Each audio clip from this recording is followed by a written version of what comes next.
Жаса Қазақстан атты челленджді Қазақ орта мектебінен қабыл алып, Майтөбе орта мектебіне жолдаймыз!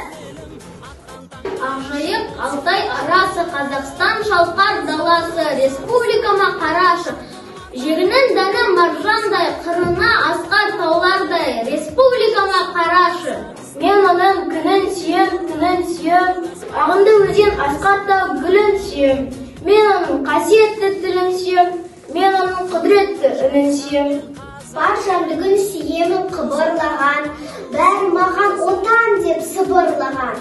Жаным менің кеудемді жарып шықта, бос торғай болуым шырылдаған. Отан, отан, бәрінен биік екен, мен оны мәңгілікке сүйіп өтем. Отанды сүюім де күйік екен, отанды сүймеуім де күйік екен.